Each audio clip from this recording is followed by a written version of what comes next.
نحمده ونصلي على رسوله الكريم بسمه تعالى شهره لا وسيلة إلا أنت يا رسول الله الصلاة والسلام عليك يا رسول الله خذ بيدي كلة حيلتي أدركني يا شفيع المذنبين أما بعد فقد قال الله تعالى في محكمه التنزيل بعد أعوذ بالله من الشيطان الرجيم بفضل بسم الله الرحمن الرحيم لتجدن أشد الناس عداوة للذين آمنوا اليهود صدق الله العظيم.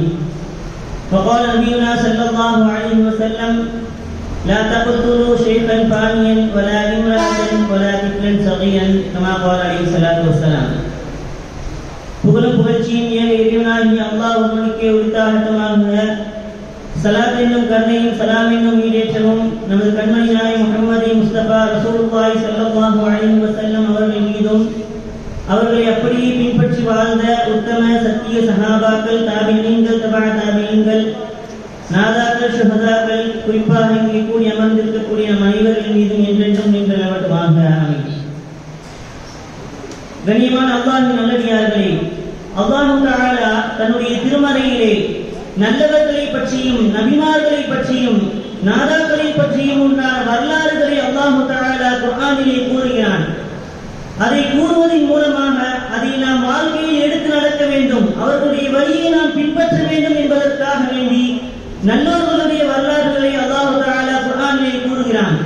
அதே போல தீயவர்களுடைய வரலாறுகளை, இந்த பூமியிலே அநியாயம் செய்தவர்கள், அட்டூழியம் செய்தவர்கள், விஷமத்தனம் செய்தவர்களுடைய வரலாறுகளையும் அல்லாஹ் தஆலா இந்த குர்ஆனிலே கூறுகிறான். காரணம், அந்த வழியிலே நாம் சென்றுவிடக் கூடாது என்பதற்காக வேண்டி அல்லாஹ் தஆலா அவர்களுடைய வரலாறுகளை கூறுகிறான். அப்படிப்பட்ட அந்த தீயவர்களின் மிக கடுமையானவர்களாக அல்லாஹ் தஆலா குர்ஆனில் இப்படி அறிமுகப்படுத்துகிறான். லதஜிதன்ன அஷத்தன் நாஸி அதாவத்தன் லில்லதீன ஆமனுல் யஹூத். ஈமான் கொண்ட முஃமின்களுக்கு, ஈமான் கொண்டவர்களுக்கு மிகப்பெரிய கொடிய விரோதி யார் என்றால் அவர்கள் யஹூதிகள் தான் அவர்களுடைய மிகப்பெரிய விரோதியாக இருக்கிறார்கள் என்பதாக அல்லாஹ் தஆலா திருமறையிலே கூறுகிறான். அது மட்டுமல்ல, சூரத்துல் ஃபாத்திஹாவிலே அல்லாஹ் தஆலா சொல்லும் பொழுது இஹ்தினஸ் ஸிராத்தல் முஸ்தகீம், யா அல்லாஹ் எங்களுக்கு நேரான வழியை காட்டுவாயாக, ஸிராத்தல் லதீன அன்அம்த அலைஹிம், நீ யாருக்கு நல்லுதவி செய்தாய், உபகாரம் செய்தாய், அப்படிப்பட்டவர்களுடைய பாதையை எங்களுக்கு தருவாயாக. கைரில் மக்தூபி அலைஹிம் வலத்தாலீன், யாரின் மீது உன்னுடைய கோபம் பெற்றார்கள் அவருடைய பாதை அல்ல, வழிகட்டவர்களுடைய பாதை அல்ல என்பதாக அல்லாஹ் தஆலா சொல்கிறான். தஃசீர் பைலான் ரஹ்மத்துல்லாஹி அவர்கள் இதற்கு விளக்கம் சொல்கிறார்கள். கைரில் மக்தூபி என்றால் அவர்கள் யஹூதிகள் என்பதாக சொல்கிறார்கள். குர்ஆனில் மட்டுமல்ல, உலகத்திலே எல்லா இடத்திலும் யஹூதிகள் எங்கேயெல்லாம் சென்றார்களோ அங்கேயெல்லாம் அவர்கள் விரட்டி அடிக்கப்பட்டார்கள், துரத்தப்பட்டார்கள். காரணம், அவர்கள் எந்த நாடுகளெல்லாம் செல்கிறார்களோ அந்த நாட்டிலே உள்ள அமைதியை அவர்கள் சீர்குலைப்பார்கள், அங்கே விஷமத்தனத்தை ஏற்படுத்துவார்கள், பயங்கரவாதத்தை ஏற்படுத்துவார்கள் என்பதற்காக எல்லா நாடுகளிலும் அவர்கள் விரட்டி அடிக்கப்பட்டார்கள். ஏன் கிறிஸ்துவ மன்னன் பாபிலோனா 2 லட்சம் யஹூதிகளை கொன்று குவித்தான். நெப்போலியன் 4 லட்சம் யஹூதிகளை கொன்று குவித்தான். அதே போல உச்சபட்சமாக ஹிட்லர் 60 லட்சம் யஹூதிகளை கொன்று குவித்தான். காரணம், கொன்றுவிட்டு ஹிட்லர் சொன்னான், நான் 90% யஹூதிகளை கொன்றுவிட்டேன், இன்னும் 10% மக்கள் தான் இந்த உலகத்திலே இருக்கிறார்கள், அவர்களை ஏன் கொன்றேன் என்ற காரணத்தை நீங்கள் அவர்களை பார்த்து கண்டு கொள்வீர்கள் என்பதாக ஹிட்லர் சொன்னான். உமர் ரலியல்லாஹு தஆலா அவருடைய ஆட்சி காலத்துல பைத்துல் முகத்தஸ் கைப்பற்றப்படுகிறது. அப்போ அங்கு உள்ள கிறிஸ்தவர்கள் உமர் ரலியல்லாஹு தஆலா அவரிடத்தில் அந்த சாவியை கொடுக்கும் பொழுது, இந்த நாட்டை நீங்கள் ஆட்சி செய்து கொள்ளுங்கள், ஆனால் தயவு செய்து யஹூதிகளை இந்த நாட்டிற்கு உள்ளே நீங்கள் அனுமதித்து விடாதீர்கள் என்பதாக உமர் ரலியல்லாஹு தஆலா அவர்களுக்கு கிறிஸ்தவர்கள் சொன்னார்கள். இப்படியாக அவர்கள் எங்கே சென்றார்களோ அங்கேயெல்லாம் அவர்கள் துரத்தி அடிக்கப்பட்டார்கள். 1947க்கு முன்பாக இஸ்ரேல் என்ற ஒரு நாடு இல்லை, அதற்கு பின்புதான் அது உருவாக்கப்பட்டது. ஆனால் இன்று அந்த இஸ்ரேலர்கள் பாலஸ்தீனிய மக்களை சுமார் போர் ஆரம்பித்து 600 நாட்கள் ஆகிறது. 53,000 பேர்களை அவர்கள் கொன்று குவித்திருக்கிறார்கள். அதிலே 12,000 பேர் குழந்தைகள். 1,20,000 பேர்களை அவர்கள் ஊனமுற்றவர்களாக ஆக்கியிருக்கிறார்கள். இப்படி கொடுமையான ஒரு விஷயத்தை செய்திருக்கிறார்கள். போரிலே பச்சிளம் குழந்தைகளை கொள்வது எந்த விதத்தில் அது போர் மரபாக இருக்கும்? நபி ஸல்லல்லாஹு அலைஹி வஸல்லம் அவர்கள் போர் செய்தது இல்லையா? நபி ஸல்லல்லாஹு அலைஹி வஸல்லம் அவர்கள் முஅத்தா போரிலே சஹாபாக்கள் எல்லாம் கையிலே வாளை ஏந்தி ஆயுதம் செலுத்த நிலையிலே இருக்கும் பொழுது நபி ஸல்லல்லாஹு அலைஹி வஸல்லம் அவர்கள் சொன்னார்கள், லா தக்துலு ஷைഖன் ஃபானியா, நீங்கள் வயதானவர்களை நீங்கள் கொல்லக்கூடாது, வலா இம்ராஅத்தன், நீங்கள் பெண்களை கொல்லக்கூடாது, வலா திஃப்லன் ஸகீரன், நீங்கள் குழந்தைகளை கொல்லக்கூடாது என்பதாக நபி ஸல்லல்லாஹு அலைஹி வஸல்லம் போரிலேயும் மனிதாபிமானத்தை மேற்கொள்ள வேண்டும் என்பதாக அவர்களுக்கு சொன்னார்கள். அது மட்டுமல்ல, இதே ஜெருசலத்தை பைத்துல் முகத்தஸை கைப்பற்ற வேண்டும், மீட்டெடுக்க வேண்டும் என்பதற்காக போராடிய சுல்தான் சலாஹுதீன் அய்யூபி ரஹ்மத்துல்லாஹி அலைஹி அவர்கள் எதிரிடத்திலே போர் செய்யும் பொழுது பகலெல்லாம் எதிரிடத்திலே போர் செய்வார்களாம்.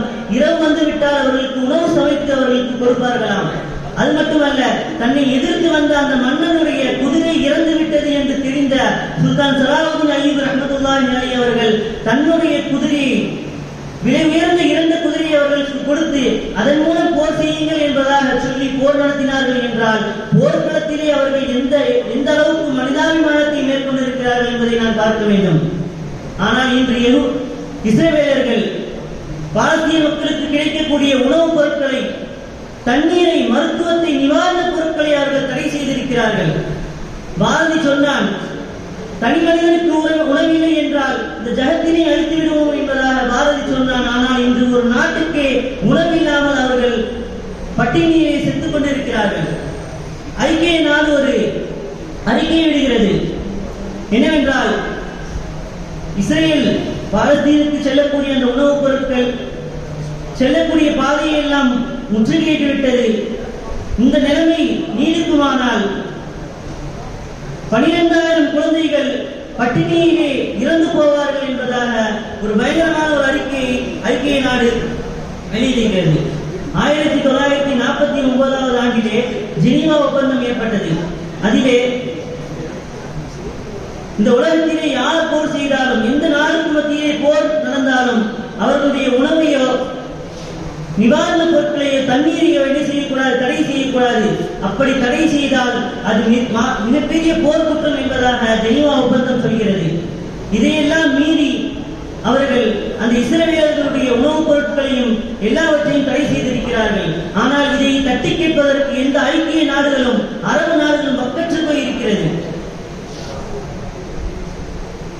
இப்படி பூமியிலே குழப்பம் செய்யக்கூடிய, பயங்கரவாதத்தை செய்யக்கூடிய அவர்களுடைய நிலைமை என்ன ஆனது என்பது வரலாறு பேசும். இதே இஸ்ரவேலரை சார்ந்த ஒரு ஆட்சியாளர் ஏரியல் ஷரோன் என்பவர் பாலஸ்தீனிய மக்களுக்கு செய்த அட்டுழியத்தினாலும் அவர்களை அழித்ததினாலும் அவருடைய கடைசி முடிவு என்ன ஆனது தெரியுமா? 8 வருட காலம் கோமாவிலே படுத்த படுக்கையாக, ஒரு தாவரத்தை போல அவர் படுத்த படுக்கையாக இருந்தார். மருத்துவர்கள் எல்லாம் ஆச்சரியப்பட்டு போனார்கள். இப்படி ஒரு மனிதனை நாங்கள் பார்த்ததே இல்லை. அல்லாஹ் தஆலா அக்கிரமம் செய்யக்கூடியவர்களை பார்ப்பான், கடைசியிலே விட்டு பிடிப்பான். அவருடைய நிலைமை கடைசியிலே ரொம்ப கேவலமாக அவன் இறந்து போனான் என்பதை வரலாறு பார்க்கிறோம். எனவே இப்படிப்பட்ட அக்கிரமங்களையும் அழிச்சாட்டியங்களும் செய்யக்கூடிய அந்த இஸ்ரவேலர்களுடைய கடைசி இறுதி முடிவை அல்லாஹ் தஆலா சீக்கிரமாக எழுதுவானாக என்று சொல்லி என்னுடைய உரையை நிறைவு செய்கிறேன். வாசியதாவான அல்ஹம்துலில்லாஹி ரப்பில் ஆலமீன். அஸ்ஸலாமு அலைக்கும் வரஹ்மத்துல்லாஹி வபரகாத்துஹு.